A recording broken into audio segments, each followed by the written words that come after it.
নমস্কার বন্ধুরা, welcome to unicorn. তো বন্ধুরা, এই ভিডিওতে আমরা কথা বলতে চলেছি কলকাতা নাইট রাইডার্স নিয়ে। কলকাতা নাইট রাইডার্স নিয়ে একটা বড় আপডেট বেরিয়ে আসছে, যেই বিষয়টা নিয়ে আমরা আগে আলোচনা করেছিলাম, আগে প্রেডিক্টও করেছিলাম, আর তোমরা সেটা থাম্বনেল বা টাইটেলে দেখে বুঝতে পেরেই গেছো। কলকাতা নাইট রাইডার্সের হেড কোচ এবং কেকেআরের হেড কোচ হতে চলেছে অভিষেক নায়ার। এখন সেটা প্রায় কনফার্ম বলতে পারো। অফিসিয়াল অ্যানাউন্সমেন্ট আমি যখনও পর্যন্ত ভিডিও বানাচ্ছি তখন অব্দি আসেনি, বাট যে কোনো সময় চলে আসতে পারে। তো সেই খবরই কিন্তু বেরিয়ে আসছে, অভিষেক নায়ারকেই কিন্তু Kolkata night Riders head coach appoint করতে চলেছে। আর যখন আমরা দেখতে পাচ্ছিলাম যে এতদিন হয়ে যাচ্ছে চন্দ্রকান্ত পণ্ডিত সরে যাবার পর কলকাতা নাইট রাইডার্স নতুন কোনো হেড কোচ অ্যানাউন্স করছে না, এবং উল্টো দিকে আমরা দেখতে পাচ্ছি অভিষেক নায়ারের সঙ্গে ভেঙ্কি মামা মানে ভেঙ্কি মাইশোর তার মিটিং চলছে, তখনই আমরা এটা আলোচনা করেছিলাম, আইডিয়া করেছিলাম যে তাহলে হয়তো অভিষেক নায়ারের হাতেই হেড কোচের দায়িত্বটা তুলে দিতে চলেছে। এবং এটা শুধু এখন না, আগেও আমরা আলোচনা করেছি। ইভেন যেই সময় আইপিএল গত বছর চলছিল, কেকেআর ভালো করতে পারছিল না, এবং সেই সময় কলকাতা দলে তো অবশ্যই তোমার হেড কোচ, অ্যাসিস্ট্যান্ট কোচ সবই ছিল। অর্টিস গিবসন ছিল, হেড কোচ ছিল চন্দ্রকান্ত পণ্ডিত। তখনও যখন তোমার অভিষেক নায়ার এলো, সেই অভিষেক নায়ারের মুভটা ভারতীয় দলের কোচ মানে অ্যাসিস্ট্যান্ট কোচের পদ থেকে স্যাক হবার পর কেকেআরে ফিরে আসা, সেটা যে শুধুমাত্র অ্যাসিস্ট্যান্ট কোচ হওয়ার জন্য অভিষেক নায়ার এসেছিলেন সেরকমটা না, তখনও আলোচনা করেছিলাম, এবং সেটাই এখন সত্যি হয়ে বেরিয়ে আসছে। তখন কেকেআর নিয়ে এসেছিল অভিষেক নায়ারকে দলের সঙ্গে, কারণ অভিষেক নায়ারকে কেকেআর হেড কোচ করতে চাইছিল, বাট চন্দ্রকান্ত পণ্ডিতের সঙ্গে এন্ডিংটা ওইভাবে করতে চাইনি। যে লাস্ট মরশুম খারাপ করছিল জানার পরও চন্দ্রকান্ত পণ্ডিতকে শেষ কয়েকদিন সময় দিয়েছিল। দেন তার মরশুম শেষ হবার পর তার সঙ্গে সম্মানীয়ভাবে আর কি গোল্ডেন হ্যান্ডশেকটা সেরে নিয়ে অভিষেক নায়ারকেই কোচের দায়িত্বটা তুলে দিচ্ছে। এটা আগে থাকতেই ঠিক ছিল, সেটাই হতে চলেছে। তো কলকাতা নাইট রাইডার্স বেশ কিছু বড় নামের সঙ্গে, ইয়ন মর্গান, তার সঙ্গে তোমার রাহুল দ্রাবিড়, এদের সঙ্গে কথাবার্তা চালাচ্ছিল। সেটা কোন পদের জন্য? সেটা সম্ভবত কিন্তু মেন্টর পদের জন্য। যে ব্রাভোকে নিয়ে কেকেআর শিওর ছিল না। দুটো বিষয় হতে পারতো, একটা ব্রাভো সিএসকেতে as a bowling coach join করতে পারতো, সেখানে কিন্তু কলকাতা নাইট রাইডার্স এদের মধ্যে কাউকে কিন্তু মেন্টর হিসেবে নিয়ে আসতে পারতো, অথবা কেকেআরের বোলিং কোচ ব্রাভো হয়ে যেত, মেন্টর হিসেবে ইয়ন মর্গান অথবা রাহুল দ্রাবিড় বা সেই টাইপের কেউ আসতে পারতো। কিন্তু এই সময়ে দাঁড়িয়ে সেরকম কিছু হবার সম্ভাবনা আছে কিনা আমি জানি না, কারণ সেই টাইপের কেউ এলে সে টিমের মেন দায়িত্বটা নিত, সে টিমটাকে বানাতো, তো রিটেনশনের আগে থাকতেই তাকে দায়িত্ব দিতে হতো। এবং এখন যখন সেরকম কোনো খবরই নেই, মনে হচ্ছে যে ব্রাভো যেহেতু সিপিএল জিতেছে, তারপর সিদ্ধান্তটা পাল্টেছে, ব্রাভোকেই হয়তো তোমার মেন্টরের পদে রেখে দেবে। বোলিং কোচ তাহলে বড় তরুণের জায়গায় কে আসে সেই দিকে নজর থাকবে, নাকি অর্টিস গিবসনকে বোলিং কোচ বানিয়ে দেবে, সেইগুলো দেখতে হবে। মনে সেরকমই হচ্ছে। তো সেখানে কিন্তু টিম গঠনের অনেকটা দায়িত্বও কিন্তু অভিষেক নায়ারের উপর থাকবে। রিটেনশন বলো বা অকশন বলো, সেখানে স্পেসিফিক্যালি ভারতীয় প্লেয়ারদের যে চয়ন হবে, কোন কোন প্লেয়ারদেরকে রাখবে, অকশন থেকে কোন কোন ভারতীয় প্লেয়ারদেরকে নেবে, সেই বিষয়টাই কিন্তু অভিষেক নায়ারেরই ইনপুট থাকবে। এবার অভিষেক নায়ারের ওভারঅল যদি আমরা কোচিং কেরিয়ার নিয়ে কথা বলি, কেকেআরের জন্য এটা ভালো মুভ নাকি খারাপ মুভ সেই নিয়ে আমরা কথা বলি। দেখো, অভিষেক নায়ারকে আমি বলবো একজন খুব ভালো মেন্টর। মেন্টর মানে কি, পার্টিকুলারলি 1v1 প্লেয়ারদের সঙ্গে খুব ভালো কাজ করে। অভিষেক নায়ারের মতো মানুষ ওই টাইপের 1v1 প্লেয়ারদের শুধরে দেওয়া সেই বিষয়টায় খুব কমই আছে। মানে তুমি ভাবো না, ভারতের বাঘা বাঘা যারা ক্রিকেট প্লেয়ার, রোহিত শর্মা, বর্তমানে রোহিত শর্মা 10 কেজি ওয়েট কমিয়েছে। যদিও একটা সময় ভাবছিলাম একটা দুটো ম্যাচ, ওডিআই ম্যাচ দেখার পর, যে রোহিতের ওয়েটটা কমে যাওয়াতে কি পাওয়ারটা কমে গেছে নাকি, কিন্তু তৃতীয় ওডিআই ম্যাচে রোহিত দেখিয়ে দিয়েছে যে না, রোহিত কিছুটা 2019 টাইপের খেলার চেষ্টা করছে, 2019 ওয়ার্ল্ড কাপে যে টাইপের খেলেছিল।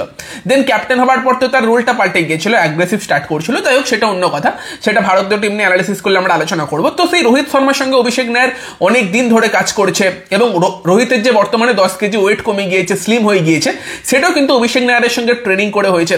দেন শ্রেয়াস আয়ার সবসময় অভিষেক নায়ারকে ক্রেডিট দেয়। দীনেশ কার্তিক তার যে কামব্যাক হয়েছিল সেটার জন্য অভিষেক নায়ারকে ক্রেডিট দেয়। ইভেন কেএল রাহুল, সে যে 2025 চ্যাম্পিয়ন্স ট্রফি বলো বা সেই জায়গা থেকে তার যে কামব্যাক হয়েছে, মাঝে মধ্যে কেএল রাহুলের মেন্টালিটি নিয়ে প্রশ্ন উঠতো, ট্যালেন্ট নিয়ে তো কোনোদিনই প্রশ্ন ছিল না, বাট অ্যাগ্রেসিভ খেলার যে একটু মনোভাব, সেটা কিন্তু অভিষেক নায়ারের হাত ধরে এসেছে। সেটা চ্যাম্পিয়ন্স ট্রফি জেতার পর কেএল রাহুল বলেছে। কলকাতা নাইট রাইডার্স টিমে আমরা দেখেছি রিঙ্কু সিং, ভেঙ্কটেশ আয়ার, বরুণ চক্রবর্তীর মতো প্লেয়ার, তারা সবসময় অভিষেক নায়ারকে ক্রেডিট দিয়েছে। তোমার অঙ্কিশ রঘুবংশী, তাকে তো তৈরি করেছে অভিষেক নায়ার। ফলে সেখানে ইন্ডিভিজুয়ালি প্লেয়ারদের সঙ্গে কাজ করার জন্য অভিষেক নায়ারের মতো মানে পার্সন ভারতীয় ক্রিকেটে খুব কমই আছে। সেই বিষয়ে অভিষেক নায়ারের জুড়ি মেলা ভার, সেখানে আমরা এক্সপেক্ট করতে পারি যে ডোমেস্টিক প্লেয়াররা হয়তো অভিষেক নায়ার হেড কোচ হলে আরো বেশি স্বাধীনতা পাবে, তারা আরো বেশি ইমপ্রুভ করবে, সেটা আমরা এক্সপেক্ট করতে পারি। রমনদীপ বলো, হর্ষিত বলো, বরুণ চক্রবর্তী, রিঙ্কু সিং, অঙ্কুশ রঘুবংশী, ভেঙ্কটেশ আয়ারকে নিয়ে কি করবে আমি বলতে পারছি না, কারণ ভেঙ্কটেশকে ছেড়ে দেবে সেটাই খবর ছিল। হতে পারে ভেঙ্কটেশকে ছেড়ে দিয়ে অকশন থেকে যদি 10-12 কোটিতে পায় বাইব্যাক করলো, কারণ অভিষেক নায়ার হয়তো তাকে যদি শোধরাতে পারে, সেটা একটা ব্যাপার। তো সেখানে কিন্তু ইন্ডিভিজুয়ালি অভিষেক নায়ার দারুণ কাজ করেছে, সেই নিয়ে কোনো সন্দেহ নেই। বাট যদি আমরা ওভারঅল তার অ্যাজ এ হেড কোচ অ্যাচিভমেন্টের কথা বলি, সেখানে কিন্তু 2022 সালে ক্যারিবিয়ান প্রিমিয়ার লিগে তাকে হেড কোচ করা হয়, এবং সেই বছর কিন্তু ক্যারিবিয়ান প্রিমিয়ার লিগে ত্রিনিবাগ নাইট রাইডার্স সবার শেষে শেষ করে। তো সেই জায়গাতে কিন্তু তার রেকর্ডটা ভালো নেই, যদিও আরও 2-3 বছর গেছে সে ইমপ্রুভ করেছে। বা গৌতম গম্ভীর তাকে নিয়ে গিয়েছিল ভারতীয়র আর কি অ্যাসিস্ট্যান্ট কোচ হিসেবে, ব্যাটিং কোচ হিসেবে, এবং সেই জায়গাতেও কিন্তু অভিষেক নায়ারের আন্ডারে সেই সময় ভারতের ব্যাটিং স্ট্রাগল করেছে, ভারতের ব্যাটিং কিন্তু খুব একটা ভালো করতে পারেনি, এবং দেন তাকে স্যাক করে দেওয়া হয় IPL এর সময়। তো সেই জায়গাতেও কিছুটা কিন্তু অভিষেক নায়ারের এ নিয়ে প্রশ্ন উঠতে পারে, যদিও সেই পর্যায়ে KL রাহুলের মতো প্লেয়ার বা রোহিত শর্মার মতো প্লেয়ার কিন্তু নিজেদের ভালো ফর্মের জন্য অভিষেক নায়ারকেও ক্রেডিট দিয়েছে। তো এই বিষয়গুলো থাকছে। তো এবার স্ট্র্যাটেজি কিভাবে বানায়, সেই সব বিষয়গুলোয় কতটা এক্সপিরিয়েন্স অভিষেক নায়ার নিয়ে আসতে পারছে, সেটা একটা দেখার বিষয় থাকবে। তবে আমার তো মনে হয় যে চন্দ্রকান্ত পণ্ডিতের থেকে অভিষেক নায়ার হয়তো বেটার কাজ করবে, কোন প্লেয়ারকে কোন জায়গাতে ইউজ করতে হবে সেটা হয়তো বেটার করবে। তবে পার্সোনালি ট্যাকটিক্যাল দিক থেকে বা বিদেশি প্লেয়ারদের সঙ্গে একদম সঠিক কমিউনিকেশন, সঠিক বিদেশি চয়নের জন্য যদি একটা ইয়ন মর্গানের মতো পার্সোনালিটি থাকতো, আমি তো খুশি হতাম যে অভিষেক নায়ার হেড কোচ হলো, ইয়ন মর্গানের মতো কেউ মেন্টর হলো, ব্রাভোকে রাখলে রাখুক, বোলিং কোচ করে দিক, নয়তো ছেড়ে দিক, সেটা আমি পার্সোনালি খুব খুশি হতাম।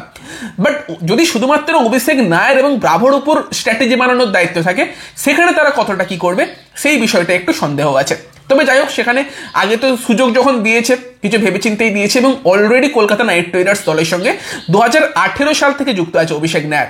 2018 থেকে 2024 6টা বছর কলকাতা নাইট রাইডার্স দলের সঙ্গে যুক্ত আছে অ্যাসিস্ট্যান্ট কোচ হিসেবে। তো KKR দলের সে পুরো ব্যাপারটাকে বোঝে, কলকাতা নাইট রাইডার্স দলের আর কি কন্ডিশন বা কিভাবে চলে দলটা সেটাও সে জানে, এবং সেই জন্য আর একটা ভয়ও আছে যে ভেঙ্কি মাইশোর যেহেতু তাকে হেড কোচ নিযুক্ত করছে, তাকে যদি টিম চালানোর দায়িত্বটা দেয়, আবারও ভেঙ্কি মাইশোর সে কিন্তু ইনভলভমেন্ট দেখাবে, সে কিছু সিদ্ধান্ত নেবে যেগুলো দলের জন্য ভালো হবে না, খারাপ হবে, বেশিরভাগ সময় খারাপই তো হয়, সেটা আমরা দেখেছি, সেই একটা ব্যাপারও থাকছে। তবে এত বছর যখন দলের অ্যাসিস্ট্যান্ট কোচ হিসেবে কাজ করেছে, 2024 দল চ্যাম্পিয়ন হবার পরও তারও একটা বড় ভূমিকা ছিল সেখানে। ডোমেস্টিক প্লেয়ারদের সে ভালো স্কাউট করে, বেশিরভাগ ডোমেস্টিক প্লেয়ার ভালো স্কাউট করে সে নিয়ে এসেছে, এবং দেন 2025-এও আবার সে যুক্ত হয়েছিল মাঝপথে গিয়ে IPL কলকাতার সঙ্গে, সেখানে সেটা একটা ভালো সুযোগ তার কাছে। এবার নিজেকে প্রমাণ করতে হবে অভিষেক নায়ারকে। যদিও আমার মনে হয় যদি মেগা অকশনে অভিষেক নায়ার থাকতো, KKR এর জন্য একটা ভালো প্লেয়ার আমরা দেখতে পেতাম, KL রাহুল টাইপের কেউ, বই টাইপের কাউকে কিন্তু অভিষেক নায়ার নিয়ে আসতো। এবার এখন যখন অভিষেক নায়ার হেড কোচ হয়ে আসছে, অভিষেক নায়ার যদি সেরকম কিছু করতে পারে, একটা KL রাহুলের মতো প্লেয়ারকে যদি ট্রেড করে নিয়ে চলে আসতে পারে, সেটা বলতে হবে ব্রিলিয়েন্ট মুভ, খুব খুশি হবো আমি সেই ব্যাপারে। দেখা যাক সেটা অভিষেক নায়ার করতে পারে কিনা, কি করে না করে সেই দিকে নজর থাকবে। তবে আমার পার্সোনালি মনে হয় অঙ্কুশ রঘুবংশী, রিঙ্কু সিং, রমনদীপ সিং, এই 3টে ভারতীয় প্লেয়ারের কিন্তু ভালো হতে পারে অভিষেক নায়ার যদি সব দায়িত্বটা সামলায়, তাদেরকে তাদের বেটার জায়গাতে সুযোগ দিতে পারে, রিঙ্কুকে হয়তো 5-এ ব্যাট করাতে পারে, সেই বিষয়গুলো থাকছে। তো ওভারঅল তোমরা জানিও অভিষেক নায়ারের হেড কোচে অ্যাপয়েন্টমেন্ট নিয়ে তোমরা কতটা খুশি। এবার আমার মিক্সড রিয়াকশন, আমার মনে হয় ভালো হতে পারে, অভিষেক নায়ারের মধ্যে ভালো করার ক্ষমতা রয়েছে, বাট যেহেতু ট্যাকটিক্যাল লেভেলে একদম টপ লেভেলে দলকে ম্যানেজ করার এক্সপিরিয়েন্স তার খুব একটা নেই, বা যখন করেছে রেজাল্ট তার ফেভারে আসেনি, সেটা একটা চিন্তার জায়গা থাকছে। বাকি তোমরা তোমাদের মতামত জানিও। ভিডিওটা ভালো লাগলে ভিডিওটাকে লাইক করে দিও, শেয়ার করে দিও, আমাদের চ্যানেলে প্রথমবার এলে আমাদের চ্যানেলটিকে সাবস্ক্রাইব করে তার পাশের বেল আইকনটাকে অন করে দিও। তো চলো গাইস, এই ভিডিওতে এই পর্যন্তই, বাই বাই।